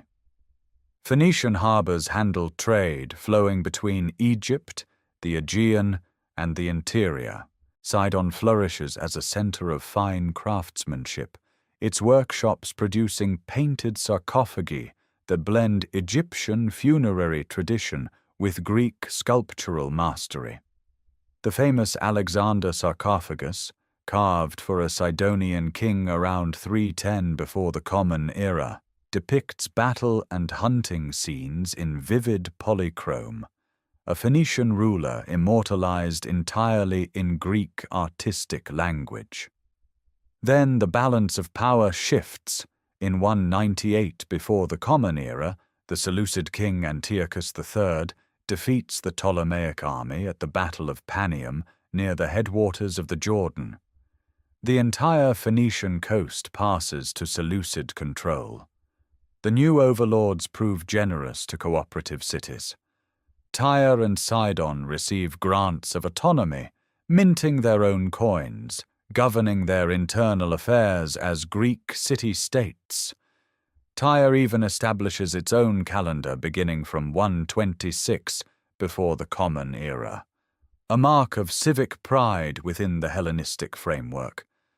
Theatres appear where open-air markets once sprawled. Hippodromes stretch along coastal plains. Byblos, ancient beyond memory, reinvents itself as a destination for Greek intellectuals fascinated by Phoenician antiquity. Philo of Byblos will later claim to translate ancient Phoenician theological texts, preserving fragments of cosmogonic traditions that might otherwise have vanished entirely. But identity is a slow tide, not a sudden flood. Phoenician language inscriptions continue appearing into the 1st century before the Common Era, growing rarer with each generation. Bilingual texts, Phoenician and Greek side by side, mark the transitional decades, each inscription a small monument to a culture negotiating its own transformation. The gods change names but keep their functions. Melkart becomes Heracles, Astarte becomes Aphrodite. The sacred groves remain sacred, though the prayers offered within them gradually shift from one tongue to another. By the time the Seleucid Empire itself begins fragmenting in the 2nd century before the Common Era, weakened by Roman pressure and internal dynastic wars, Phoenician cities have become thoroughly Hellenistic in outward appearance. Their populations are mixed, Phoenician, Greek, Jewish, Syrian. Their architecture is columned and pedimented. Their intellectual life participates fully in the broader Greek-speaking Mediterranean world. What remains distinctly Phoenician is harder to see, but no less real. It lives in the commercial network still radiating from these harbors, in the craft traditions passed from master to apprentice, in the religious syncretism that preserves ancient Canaanite theology beneath Greek names, in the genetic continuity of families who have lived on this coast for 2,000 years. When Rome finally arrives, absorbing this coast into its expanding dominion in 64 before the Common Era, it finds not Phoenician cities and not purely Greek ones, but something uniquely hybrid, places where the oldest maritime civilization in the Mediterranean has quietly woven itself into the fabric of a new world without entirely forgetting the old. Pompey the Great marches through the Levant in 64 before the Common Era, and the ancient coast passes into Roman hands, not with fire, but with administrative efficiency. The Seleucid state has already dissolved into irrelevance, and Rome simply absorbs what remains. Phoenician cities, long accustomed to serving greater powers while preserving their own commercial vitality, adapt once more.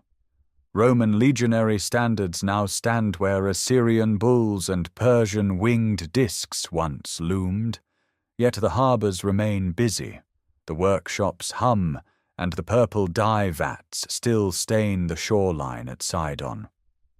The transformation that follows is among the most remarkable in the ancient Mediterranean. Berytus, a modest coastal settlement for most of its long history, receives a colony of Roman veterans under Augustus. 2 legions, the 5th Macedonica and the 3rd Gallica, settle their retired soldiers on its fertile plain. The city is refounded as Colonia Julia Augusta Felix Berytus, and within a generation it begins constructing the institutions that will make it famous across the empire. Colonnaded streets stretch from the harbour inland. A forum rises at the city centre. Bathhouses fed by aqueducts from mountain springs serve a growing population that speaks Latin alongside Greek and the fading echoes of Phoenician. But Berytus's supreme distinction emerges in the 2nd and 3rd centuries of the Common Era, when its law school becomes one of only 3 in the entire Roman world authorized to train legal scholars. Students arrive from Egypt, North Africa, Anatolia, and Italy itself. The jurists this coast produces reshape Roman legal thought. Papinian, born in the region around 140 of the Common Era, becomes Rome's greatest legal mind, his opinions cited as binding authority for centuries. Ulpian from Tyre serves as Praetorian prefect and produces nearly 1/3 of all legal writing preserved in Justinian's later digest. These men of Phoenician descent codify the principles that will underpin Western legal tradition for 2 millennia. Inland, at Heliopolis in the Bekaa Valley, Rome constructs monuments of staggering ambition. The Temple of Jupiter rises on a platform incorporating the largest hewn stones in the ancient world, the trilithon blocks, each weighing over 800 tons. Beside it, the Temple of Bacchus, smaller in scale but more exquisitely detailed, stands as perhaps the finest surviving Roman temple anywhere. These structures blend Roman imperial religion with far older Canaanite sacred traditions. Jupiter Heliopolitanus is Baal in Roman dress. Venus Heliopolitana carries the memory of Astarte. The sacred precinct at Baalbek represents not replacement, but continuation, ancient Phoenician theology expressed through Roman architectural grandeur. Tyre and Sidon flourish as wealthy provincial cities. Tyre receives a hippodrome, one of the largest in the Roman East, its chariot races drawing crowds from across the region. Sidon's glassmakers achieve new heights of artistry, producing the first known blown glass vessels, an innovation that revolutionizes daily life across the empire. Purple dye production continues, now feeding Roman senatorial and imperial demand. The coast exports not only goods, but ideas, religious practices, and skilled artisans to every corner of the Mediterranean. Mosaic floors in wealthy homes depict scenes from mythology rendered with extraordinary refinement. Dionysus processing through landscapes, marine creatures swirling through geometric borders, the seasons personified in medallions of colored stone. Aqueducts carry mountain water to public fountains. Roads connect the coastal cities to Damascus and the interior trade routes.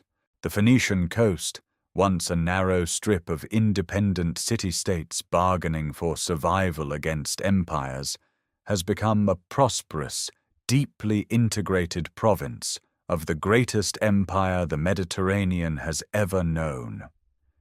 Yet beneath the Latin inscriptions and Roman colonnades, older currents persist. Temple priests maintain rituals whose roots reach back to Bronze Age Canaan. The Adonis festival at Byblos continues, drawing pilgrims who cast offerings into the river that runs red each spring with mountain soil. Craftsmen pass techniques through family lines unbroken for 1,000 years. And in the law schools of Berytus, where young men study the 12 tables and imperial edicts, the Phoenician genius for practical systems finds its most enduring expression, not in ships or dye vats now, but in the architecture of justice itself. But the story of Phoenicia's reach cannot be told only from the eastern shore.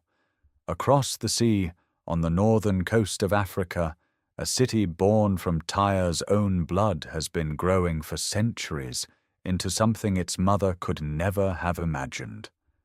By the 6th century before the Common Era, Carthage stands as the undisputed master of the western Mediterranean. The Kothon, its legendary artificial harbour, opens to the sea through a narrow channel, a circular military port ringed by ship sheds capable of housing more than 200 warships, connected to a rectangular commercial basin where merchant vessels from every corner of the known world unload grain, silver, tin, ivory, and slaves. The Bursa Hill rises above, crowned with temples and the mansions of a merchant aristocracy whose wealth rivals anything in the East. Carthage governs not through a single king, but through a council of elders, elected magistrates called suffetes, and a powerful senate, a system Aristotle himself admires as among the best governed constitutions of the ancient world. From this base, Carthaginian power radiates outward. Colonies and trading posts stretch along the North African coast from Leptis to Lixus. Sardinia's mineral wealth flows into Punic coffers. Western Sicily becomes a contested frontier. The silver mines of southern Iberia, worked by subject populations under Carthaginian overseers, generate staggering revenue. Punic warships patrol the Strait of Gibraltar, controlling access to Atlantic trade routes and the tin of distant northern shores. Then Rome rises. The first collision comes over Sicily in 264 before the Common Era. The First Punic War drags on for 23 years, a grinding contest of naval battles and coastal sieges. Rome, a land power with no maritime tradition, builds entire fleets from scratch, copying captured Punic warship designs and adding the Corvus boarding bridge that neutralizes Carthaginian seamanship.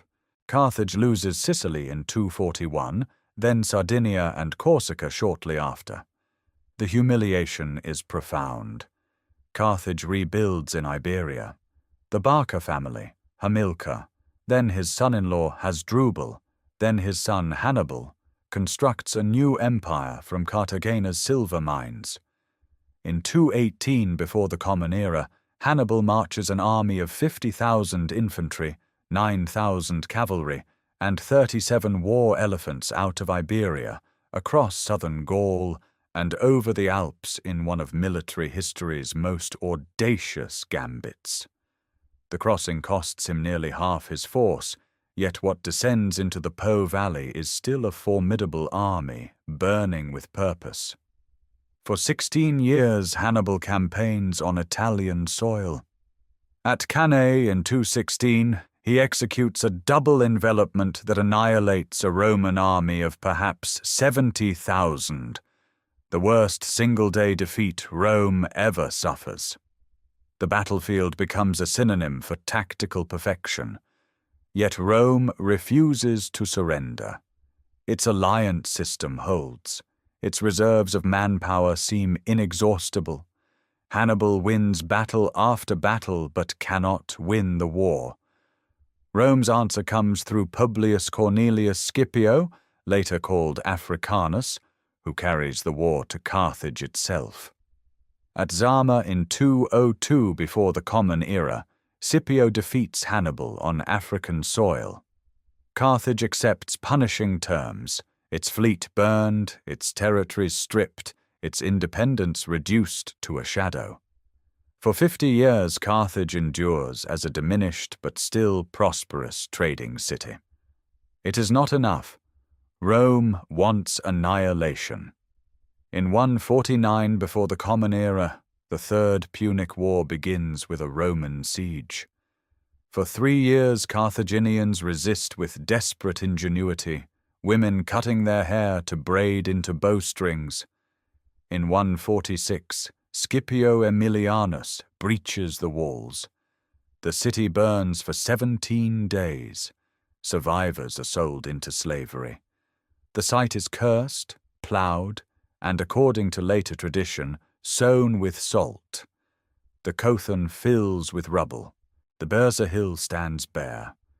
Phoenicia's greatest daughter city, the civilization that carried Tyrian gods, Tyrian script, and Tyrian purple across half the Mediterranean, ceases to exist. Yet in the ashes something endures, the memory of a people who challenged the mightiest power on earth, and for one extraordinary generation, nearly won. In the centuries after Carthage falls, something quieter and more irreversible unfolds along the eastern shore. The Phoenician language, once inscribed on stelae from Byblos to Sardinia, begins to retreat.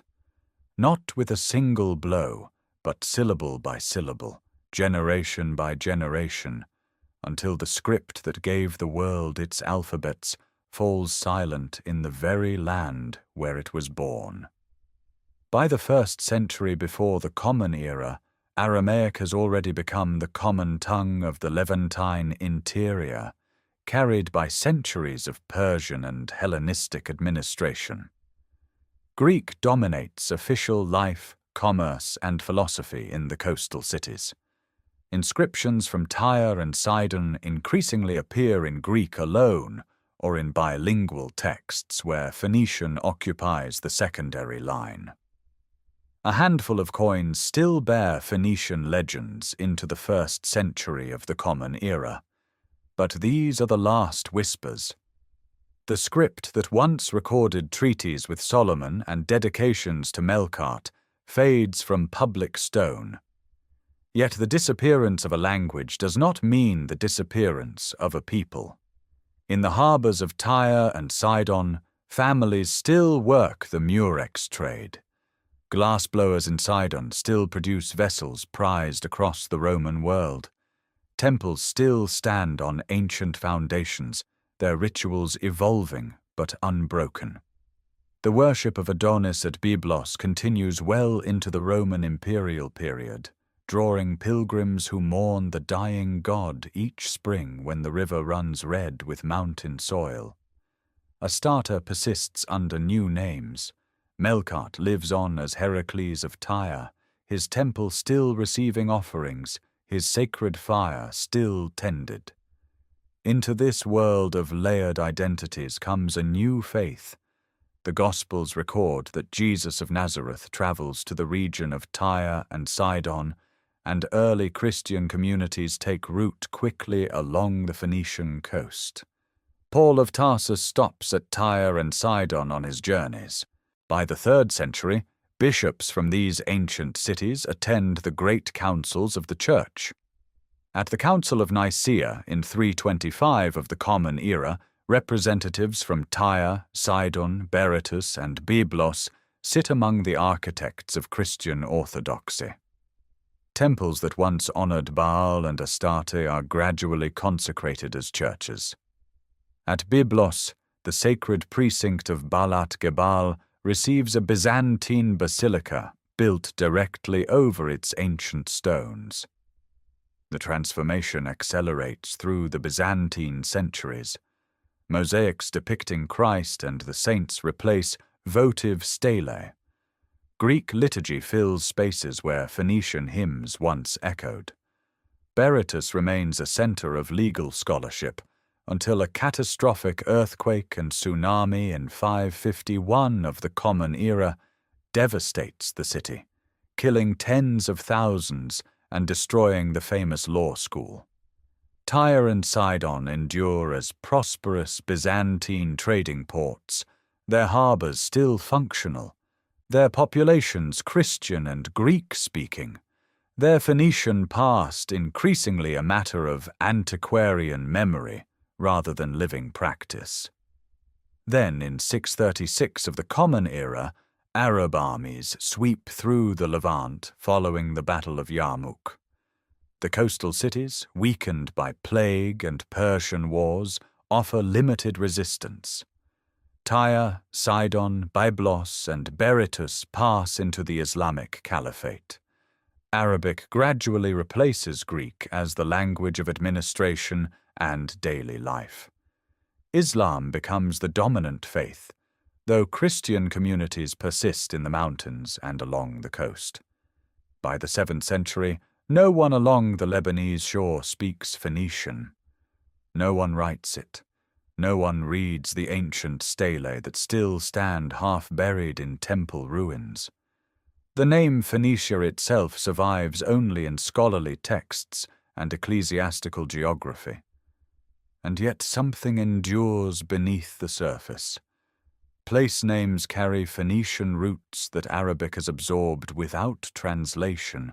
Fishing techniques pass from father to son in harbors built on Phoenician breakwaters.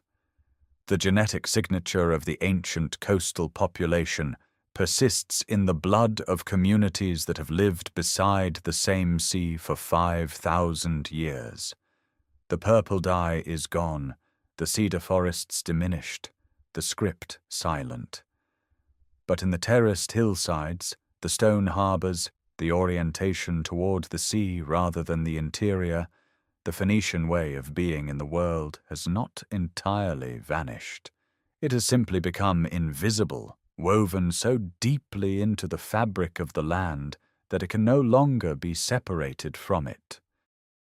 That invisibility begins to lift in the middle of the 19th century, when a French philologist named Ernest Renan arrives on the Lebanese coast with a government commission, a team of draftsmen, and the conviction that beneath the Ottoman-era villages and Crusader ruins lies something far older. A wide trench opens at Byblos, another at Sidon. Workers clear rubble from temple foundations at Amrit. Between 1860 and 1861, Renan's Mission de Phénicie surveys, sketches, and excavates across the ancient coastal strip, producing volumes of drawings and descriptions that introduce European scholarship to a civilization it had known almost exclusively through Greek and biblical references. The stones themselves begin to speak, and what they say does not always match the classical accounts. Decades pass. The Ottoman Empire falls. French Mandate authorities assume control of Lebanon and Syria, and a new generation of archaeologists arrives with more systematic methods. In 1923, at Byblos, the French Egyptologist Pierre Montet uncovers a subterranean royal necropolis. Inside one of the burial shafts rests a limestone sarcophagus bearing an inscription in clear, elegant Phoenician script. It belongs to King Ahiram, and the text carved along its rim represents the oldest substantial example of the fully developed Phoenician alphabet yet found.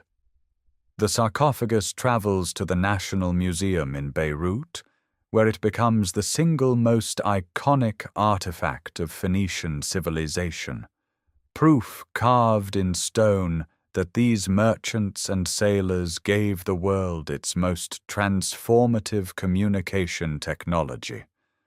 Maurice Dunant continues where Montet leaves off, excavating Byblos for nearly 5 decades beginning in the 1920s. Layer by layer, his trenches descend through Roman pavements, Persian period walls, Bronze Age temples, and Chalcolithic dwellings, revealing an unbroken sequence of human habitation stretching back 7,000 years. Across the Mediterranean, French and Tunisian teams excavate the Tophet and harbour district of Carthage, recovering thousands of votive stele and cremation urns that reignite fierce scholarly debate over Phoenician religious practices. Underwater archaeology transforms the picture further. Divers working off the coast of Tyre in the late 20th century map submerged harbour walls, breakwaters, and colonnaded streets swallowed by tectonic subsidence and rising seas. Ancient anchorages reveal amphora scatters tracing trade routes invisible on land. Off southern Turkey, Phoenician-era shipwrecks yield cargoes of copper ingots, ivory and glass beads, frozen snapshots of the commercial networks described in ancient texts. Then the question shifts from artifacts to blood. In the early 2000s, the Genographic Project and associated genetic studies analyze Y chromosome markers across Mediterranean populations. The results confirm what the archaeology suggests. Distinctive genetic signatures consistent with ancient Levantine coastal populations appear at significant frequencies not only in modern Lebanon, but in Tunisia, Malta, Sicily, Sardinia, and the Iberian Peninsula, mapping almost precisely onto the known locations of Phoenician colonies, founded nearly 3,000 years earlier. The sailors left more than pottery and inscriptions at their distant harbours. A scholarly debate crystallizes around all this evidence. Were the Phoenicians ever truly a distinct people, or were they simply the coastal Canaanites who happened to face the sea, given a Greek name and retroactively assembled into a civilization by outside observers? The answer, as the excavation trenches and genetic laboratories suggest, lies somewhere in the space between identity and invention. The Phoenicians never called themselves by that name. They identified with their cities. But the shared language, the common script, the religious parallels, the maritime orientation, and now the genetic continuity all point to something real, a cultural constellation that cohered not through empire, but through the sea itself. That constellation, bound not by borders but by the sea itself, left traces that remain legible in the modern world, woven so deeply into the fabric of daily life that most people never pause to notice them. The evidence begins with the simplest and most revolutionary of gifts. Every letter on this screen, every word in every book printed in English, French, Spanish, Arabic, Hebrew, or Russian descends from 22 consonantal signs first standardized along the Lebanese coast more than 3,000 years ago. The Aleph became Alpha became A, the Beth became Beta became B, the Gemel became Gamma became G. This chain of transmission, from Phoenician merchants to Greek traders at ports like Almina, and from Greek scribes to Etruscan and then Roman hands, represents perhaps the single most consequential cultural transfer in human history. More than half the world's population today writes in scripts that trace their ancestry to those Phoenician signs. No empire, no army, no philosophy achieved a reach so universal. Modern Beirut rises along the same shore where Berytus once hosted Roman law students. Down the coast, the ancient harbour of Tyre, still joined to the mainland by Alexander's causeway, now widened into a peninsula by centuries of sediment, holds UNESCO World Heritage status. Byblos, where the earliest Phoenician trade with Egypt began 5,000 years ago, carries the same designation, its layered ruins drawing visitors who walk across Crusader stone, laid over Roman columns set into Phoenician foundations. In Lebanon, Phoenician identity carries political weight.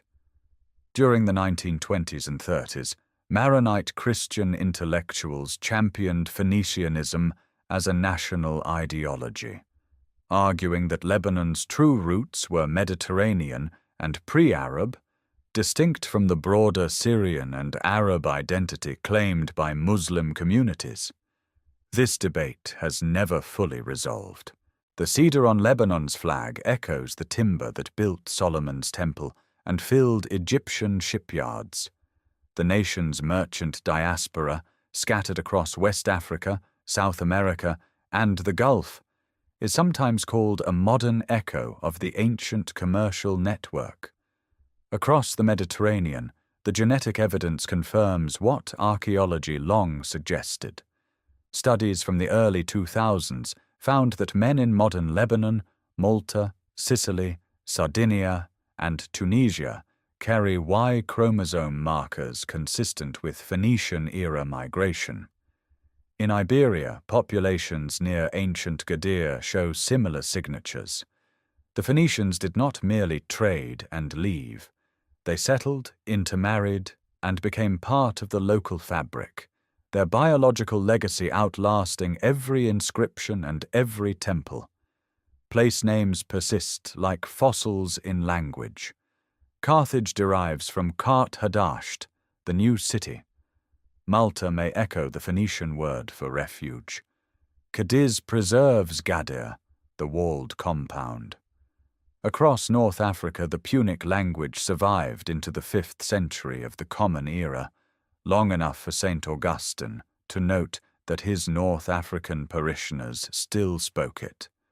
The Phoenician model of maritime colonization, establishing autonomous trading posts rather than conquering territory, prefigured the commercial empires of Venice, Genoa, Portugal, and the Netherlands. Their navigational courage, including the reported circumnavigation of Africa under Egyptian commission around 600 before the Common Era, set a template for exploration that would not be matched for 2 millennia. The sea that carried their ships still washes the stones of Byblos harbor. The purple that stained their hands faded from cloth centuries ago, but the dye's molecular structure has been reconstructed in modern laboratories. The gods they worshipped, Melkart, Astarte, Adonis, live on in the mythologies they seeded across Greece and Rome. The alphabet they perfected remains humanity's most intimate daily inheritance from the ancient world, so familiar it has become invisible. A civilization without a single empire, without a unified army, without even a shared name for itself, nonetheless bent the arc of human communication, commerce, and connection more profoundly than powers 100 times its size. The purple thread runs unbroken from those narrow harbors to the letters forming these very words. Thank you for joining this journey across 3,000 years of Phoenician history. If these stories of the ancient world brought something meaningful to your experience, consider subscribing so you never miss the next voyage into the past.